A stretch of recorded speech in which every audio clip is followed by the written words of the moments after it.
Female passengers on one airline can now decline to sit next to a man. India-based IndiGo, the largest low-cost airline in the country, will allow female flyers to see a special seating map during the online check-in process that shows them in pink where other women are seated. Male passengers will not have access to the same information. They'll continue to see all available seats as they have in the past.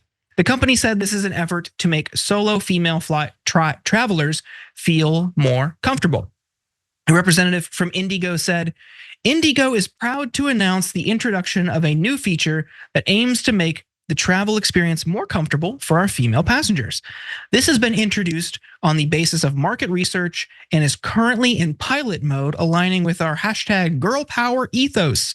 It will be available by next month on all IndiGo flights.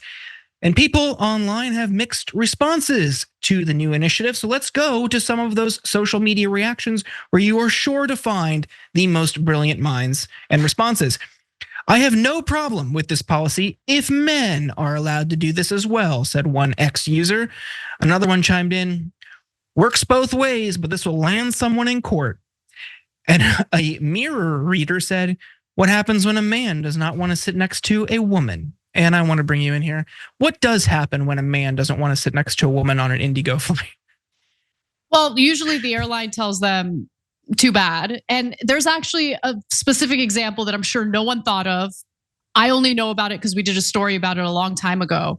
But it had to do with ultra-Orthodox Jewish men who, because of their religion, did not want to be seated next to women, other than their wives.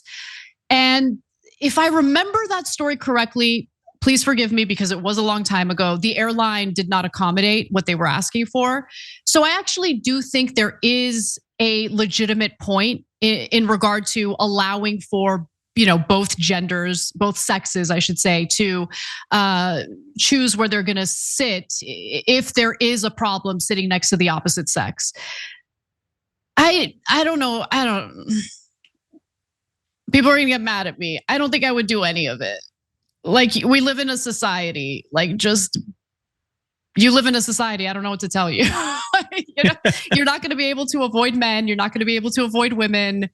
You are part of a community. And yeah, I don't know what else to say about that.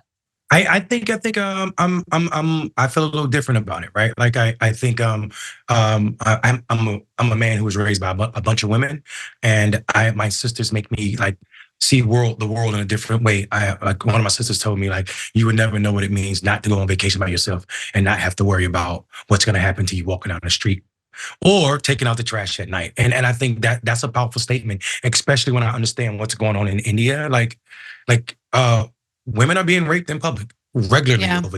It's part of the culture. And I think that's not happening to men. So the idea that men are complaining in India about not being able to see doesn't resonate with what is going on. I think they introduced this policy for the comfortability and also to address a real problem. Women being raped on trains and people being there and not protecting folks. So I feel like, hell yeah, let's do it. And also, man, shut the hell up. That's where I'm at on that process, simply because the current climate. One of my best friends, business partner, is from India, and he was talking about, he showed me this climate where there's no repercussion for these guys and what they're doing. So I'm a supportive as hell of this policy. Yeah, that context matters, and I kind of missed that it was an Indian airline. So yeah, that changes my mind a little bit. I just wish that there was more enforcement and prosecution against these disgusting predators, because I just think that it sucks that what this communicates is a paranoia about men in general. And I think it's unfair to men in general, right? To treat them all as potential predators. But with that said, it is true that sexual assault and rape is a problem in India. And that's probably what informed the decision here. And also, I don't know how relevant my ultra Orthodox Jewish, example is to this particular story. But if this is a trend that catches on with other airlines, I do think it's important to be equal. And there are men, whether it's due to religion or other reasons, who feel more comfortable sitting next to other men. So if we're going to accommodate women, I think it's important to accommodate men as well. Yeah, I don't know what the best user interface for that process would look like. Just as you would request accommodations at a help desk for anything else. Maybe it looks like that if this is a practice that gets adopted by domestic airlines. So I think within the context of it being an Indian airline, sure, that's what they want to do. I don't really have strong feelings about it. I think the reactions, most of which seem to be US or UK based people, maybe they don't have that context. I don't know if they having that context would still lead them to take other stances than what they posted publicly online. But it is just kind of ridiculous that anytime there is a measure for incremental step or any sort of accommodation provided on a gender basis, it's always the same type of thing. So, well, what about men's rights? Or just like, it's like you see it with like cultural holidays too, like Men's White History Month. Just shut up. Just please shut up. Like I don't know. I think if that's what the company felt they needed to do to be accommodating, great. But in domestic airlines, like I don't want to sit next to anybody. Like I want an airplane where there's just like a big gap in between every seat. I want to put my headphones on, open my iPad, and just not talk to anybody.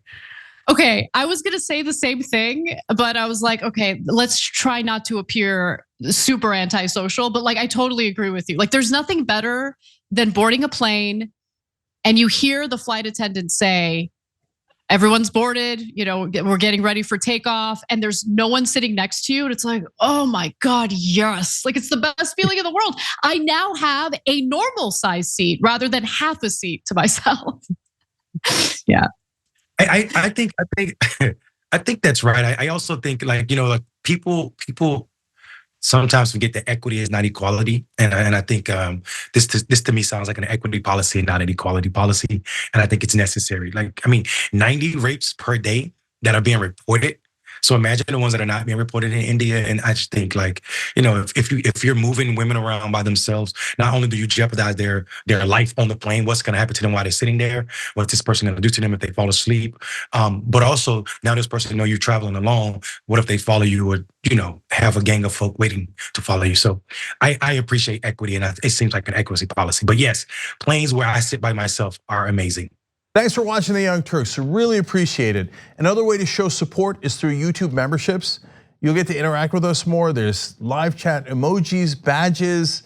You've got emojis of me, Anna, John, JR. So those are super fun. But you also get playback of our exclusive member-only shows and specials right after they air. So all of that, all you gotta do is click that join button right underneath the video. Thank you.